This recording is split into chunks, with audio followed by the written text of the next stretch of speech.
Hello दोस्तों, आज मैं 2023 में रिलीज हुई Japanese horror movie the forbidden play को एक्सप्लेन करूंगी। इसकी IMDb रेटिंग है 4.6 आउट ऑफ 10। ये मूवी एक जापानीज नॉवल पर बेस्ड है, तो बिना किसी देरी के चलते हैं सीधा कहानी की तरफ।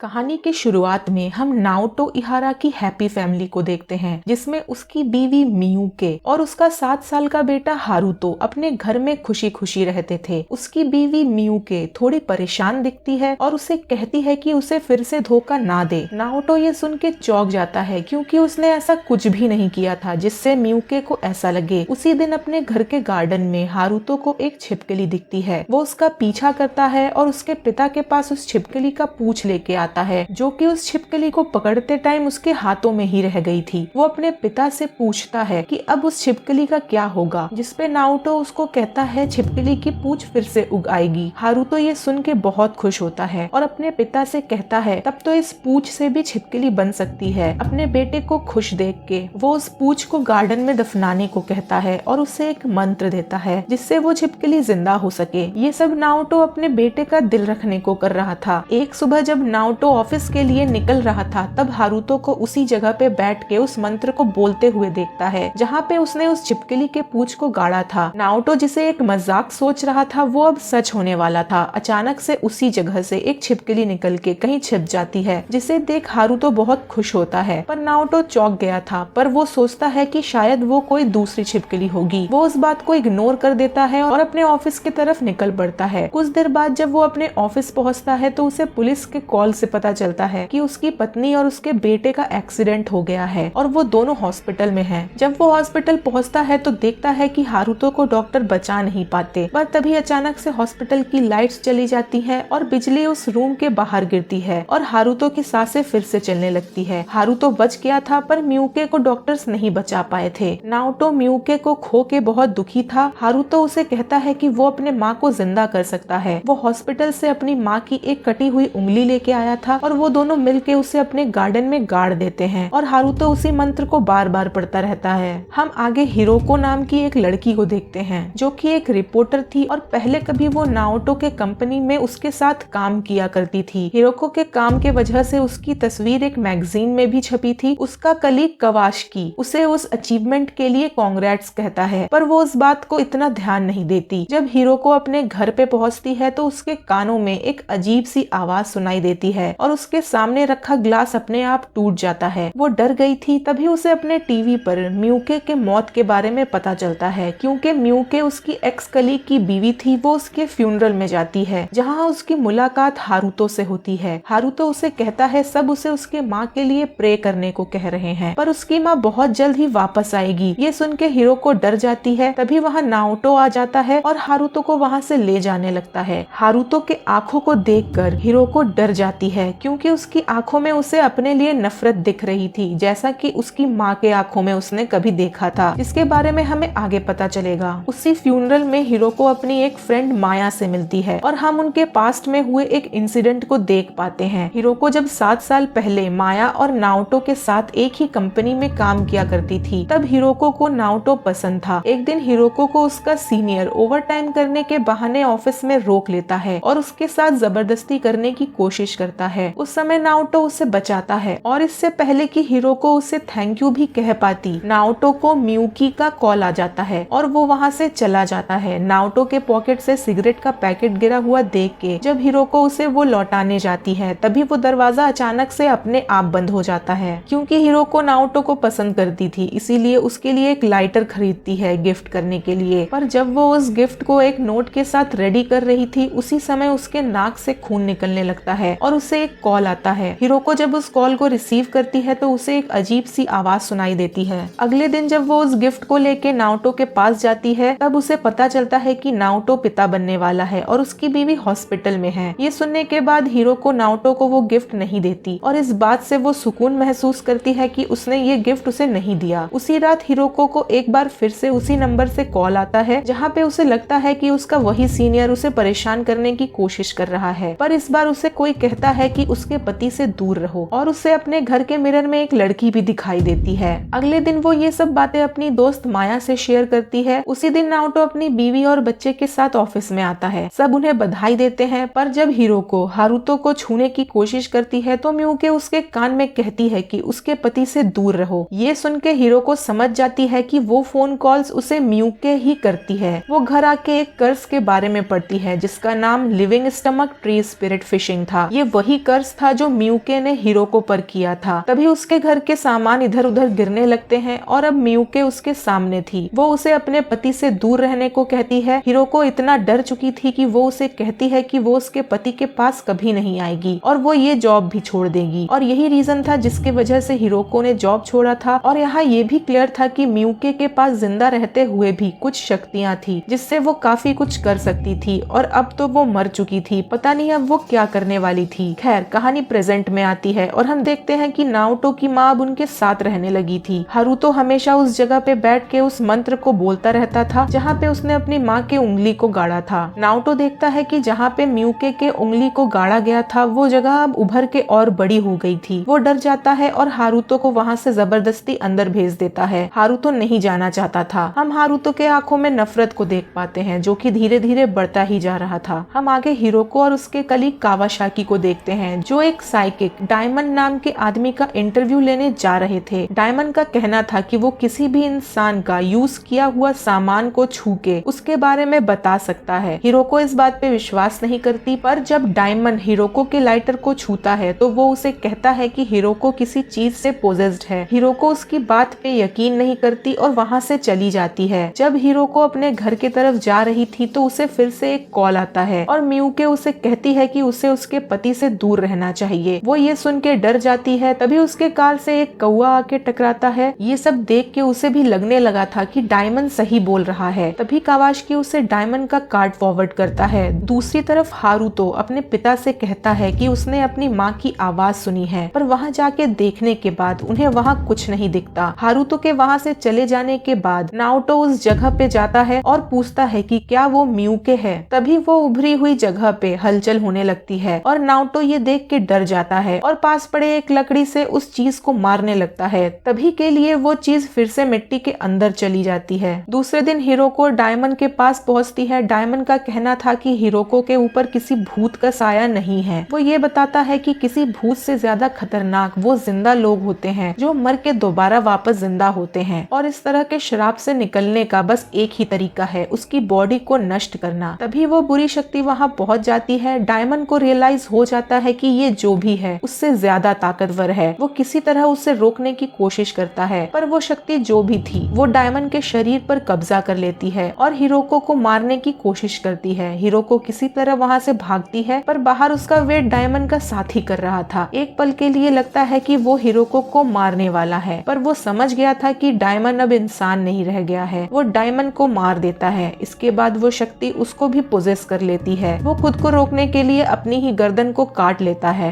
दूसरे दिन जब हिरोको अपने घर पे बैठ के डायमंड और उसके साथी के मरने की खबर को टीवी में देख रही थी, उसे वो सब देख के अच्छा नहीं लगता और वो टीवी बंद कर देती है। पर बार बार टीवी अपने आप से चलने लग रही थी। ये देख के हिरोको अपने कैमरे से रिकॉर्डिंग शुरू कर देती है, पर उसी वक्त सब कुछ शांत हो जाता है। हिरोको डिसाइड करती है कि वो नाओटो के घर जाकर रिकॉर्डिंग करेगी। वो माया को फोन करके नाओटो का एड्रेस मांगती है और जैसे ही माया उसे एड्रेस सेंड करती है, उसे भी एक पेनफुल आवाज सुनाई देता है जैसा कि हिरोको को सुनाई देता था। हिरोको नाओटो के घर पहुंचती है जो कि काले रंग के कपड़े से ढका हुआ था। अंदर जाने पर उसे वहां हारुतो मिलता है जो उसे कहता है कि वो उसे उसके माँ के पास ले जाएगा। जब हिरोको अंदर पहुंचती है तो देखती है कि जमीन का उभरापन घर के अंदर तक आ चुका था। पूरा घर अस्त व्यस्त पड़ा हुआ था। तभी वहाँ नाओटो आ जाता है और हारुतो को अंदर भेज देता है। अब हिरोको नाओटो को बताती है कि मियुके ने 7 साल पहले उसे कर्ज दिया था क्योंकि वो नाओटो को पसंद करती थी, जिसके वजह से उसने जॉब भी छोड़ दी थी। पर अचानक से 7 साल बाद वो श्राप वापस उसके लाइफ में आ गया था। नाओटो अपनी बीवी के बारे में कुछ बुरा नहीं सुनना चाहता था। वो हिरोको को वहाँ से जाने को कहता है। बाहर निकल के वो हारुतो और उस उभरी हुई जगह को रिकॉर्ड करती है, पर नाओटो उसे फिर से रोकता है और वहाँ से जाने को कहता है। जब हिरोको अपने ऑफिस में बैठ के उस वीडियो को देखती है तो उसे उस कब्र में मियुके की आंख दिखती है। वो बहुत डर जाती है। तभी वहाँ कावासाकी कवाशिकी आ जाता है और उससे डायमंड की एक तस्वीर दिखाता है जिसपे उसका फेस जल गया था और उसी के बाद उसकी मौत हो गई थी। हिरोको अब कवाशिकी को वो वीडियो दिखाती है। कवाशिकी कहता है ये वही चीज है जिसके बारे में डायमंड ने कहा था कि डेथ और लाइफ के बीच की कोई चीज है जो हिरोको को परेशान कर रही है। वो दोनों डिसाइड करते हैं कि वो मियुके के पास्ट के बारे में रिसर्च करेंगे। वो एक ऑर्फनेज में पहुंचते हैं जहाँ उन्हें पता चलता है कि मियुके के पास बचपन से ही कुछ शक्तियाँ थी जिससे वो किसी भी चीज को बिना पकड़े मोड़ सकती थी या फिर चला सकती थी। उसकी इन शक्तियों को देख के कुछ लड़कियों ने उसे एक बार बेसमेंट में बंद कर दिया था और कुछ देर बाद उनमें से एक लड़की को किसी ने ऊपर से नीचे गिरा दिया जिससे उसकी बहुत दर्दनाक मौत हुई थी। जब वार्डन मियुके के पास पहुंचती है तब मियुके यही दोहरा रही थी कि वो उन सबको मार देगी। मियुके के फैमिली में उसके पेरेंट्स की मौत आग में जलने की वजह से हुई थी जिसके बाद मियुके को उस ऑर्फनेज में लाया गया था। हिरोको को अब लगने लगा था कि मियुके के पास मरने के बाद भी वापस जिंदा होने की शक्ति थी। आगे जब हिरोको अपने घर पहुंचती है तो उसे वहाँ माया मिलती है जो उस पे हमला कर देती है, पर समय रहते वहाँ कवाशिकी आ जाता है और वो माया को रोकता है। माया बेहोश हो गई थी। कवाशिकी हिरोको को बताता है कि उसकी मैगजीन वाली फोटो का फेस भी जल गया। इसका मतलब अब हिरोको की बारी थी। तभी हिरोको को याद आता है कि डायमंड ने कहा था कि अगर उन्हें उस बुरी शक्ति को हराना है तो उस शरीर को खत्म करना होगा जिसमें वो वापस आने की कोशिश कर रही है। अब हिरोको नाओटो के घर के तरफ निकल पड़ती है। वहाँ पहुँच के वो देखती है हारुतो को उसके ग्रैंड पेरेंट्स वहाँ से लेके जा रहे हैं। नाओटो अब हिरोको को पूरी कहानी बताता है कि कैसे हारुतो ने उस छिपकली को जिंदा किया और अब वो अपने माँ को भी जिंदा करना चाहता है। हिरोको उसे कहती है इससे पहले वो डीमन बाहर निकले उन्हें उसे मारना होगा। जब हिरोको उसे मारने के लिए आगे बढ़ती है तो नाओटो कहता है कि वो उसे मारेगा, पर तभी उस कब्र से मियुके का हाथ निकल के नाओटो को पकड़ लेता है। हिरोको उस हाथ को काट देती है पर कुछ देर बाद वो हाथ दोबारा से जुड़ जाता है। अब मियुके उनके सामने खड़ी थी। पहले तो वो सही दिख रही थी, पर जैसे ही वो नाओटो को हिरोको के साथ देखती है उसके अंदर का शैतान जाग जाता है। वो दोनों किसी तरह खुद को बचा के जंगल की तरफ भागते हैं और वहाँ एक छोटे से घर पे जाके छुपते हैं जहाँ नाओटो हिरोको को बताता है कि वो भी उसे लाइक करता था, पर जब भी वो उसके पास आने की कोशिश करता था मियुके को कुछ ना कुछ पता चल जाता था। उसे हमेशा से मियुके से डर लगता था। तभी मियुके वहाँ आ जाती है और उन दोनों पे हमला कर देती है। हिरोको एक टूटी हुई लकड़ी को मियुके के आर पार कर देती है, पर थोड़ी देर बाद वो फिर से जिंदा हो जाती है। नाओटो समझ गया था कि मियुके को ऐसे नहीं रोका जा सकता। वो उसे गले लगा के कहता है कि वो सिर्फ उससे ही प्यार करता है। मियुके थोड़ी देर के लिए नॉर्मल हो जाती है, पर हिरोको नाओटो को याद दिलाती है कि वो मियुके नहीं है, वो एक डीमन है जो मियुके के शरीर में है। वो दोनों वहाँ से भागते हुए एक रेल लाइन पे पहुँचते हैं। नाओटो ट्रेन को देख लेता है और सही टाइम पे हिरोको को वहाँ से लेके हट जाता है और मियुके ट्रेन के नीचे आ जाती है। उसके बॉडी के कई सारे टुकड़े हो चुके थे। अब वो दोनों वापस घर पहुँचते हैं। हिरोको नाओटो को गुड बाय बोल के वहाँ से निकल जाती है। कुछ देर बाद उसे कवाशिकी का कॉल आता है और वो उसे बताता है कि माया को अभी भी होश नहीं आया है। डॉक्टर्स को भी नहीं पता है कि उसे क्या हुआ है। वो उसे ये भी बताता है कि उस ऑर्फनेज से सिस्टर का उसे कॉल आया था जिसने उसे बताया कि मियुके की माँ एक रिलीजियस कल्ट से जुड़ी हुई थी। उस कल्ट के ही किसी ने उसके घर में आग लगा के उसकी माँ को मारा था, क्योंकि उसके माँ के पास भी वही शक्तियाँ थी जो कि मियुके में भी थी। मियुके को वो शक्तियाँ उसकी माँ से मिली थी। ये शक्ति उनके पेरेंट्स से उनके बच्चों में ट्रांसफर होती आ रही थी। इतना जानने के बाद हिरोको तुरंत नाओटो के घर के तरफ निकल पड़ती है। दूसरी तरफ जब नाओटो घर पहुंचता है तो देखता है कि मियुके की बॉडी के पार्ट्स फिर से एक जगह इकट्ठा हो रहे थे और उन्हें अपने पास हारुतो बुला रहा था। नाओटो उस बॉडी के ऊपर पेट्रोल डाल के उसे जलाने की कोशिश करता है, पर हारुतो उसे अपनी शक्तियों से दूर फेंक देता है। तभी वहाँ पे हिरोको आ जाती है और बताती है कि ये श्राप मियुके का नहीं है, ये सब हारुतो का किया हुआ है। उसी ने अब तक सबको अपनी शक्ति से मारा है, क्योंकि वही एक इंसान है जो मर के भी वापस जिंदा हुआ था हॉस्पिटल में जब वो बिजली गिरी थी। और जैसा कि डायमंड ने कहा था कि एक भूत से ज्यादा खतरनाक वो इंसान है जो मरने के बाद जिंदा हुआ हो। और उसके ऊपर से हारुतो को अपने माँ से उनकी शक्तियाँ भी मिली थी। इसके बाद हिरोको हारुतो को रोकने की कोशिश करती है, पर वो उसे भी दूर फेंक देता है। वो कहता है उसे उसके पिता के लिए गर्लफ्रेंड नहीं चाहिए, उसकी माँ ही काफी है उसके पिता के लिए। वो मंत्र पढ़ता रहता है और मियुके का शरीर एक एक करके जुड़ता रहता है। तभी एक बार फिर से बिजली उन दोनों माँ बेटे पे गिरती है और वो दोनों पेट्रोल के वजह से जलने लगते हैं। दोनों की वही मौत हो जाती है। कुछ देर बाद हॉस्पिटल में माया को भी होश आ जाता है, क्योंकि हारुतो के मरते ही उसका श्राप भी खत्म हो गया था। कुछ दिन बाद जब हिरोको नाओटो से मिलने जाती है तो देखती है कि वो अपने बच्चे के मौत का गम मिटा नहीं पाया है। नाओटो अब हारुतो को जिंदा करने में लग गया था। हिरोको उसे रोकने की कोशिश करती है पर तभी उस कब्र में एक हलचल होती है और हम हारुतो की हंसी सुन पाते हैं। यहाँ ये मूवी खत्म हो जाती है। आई होप आप सबको ये वीडियो अच्छी लगी होगी। अगर ये वीडियो आप सबको अच्छी लगी है तो मेरे वीडियो को लाइक करें, शेयर करें और कमेंट जरूर करें और मेरे चैनल को सब्सक्राइब करें। मिलते हैं अगले वीडियो में, तब तक के लिए बाय बाय।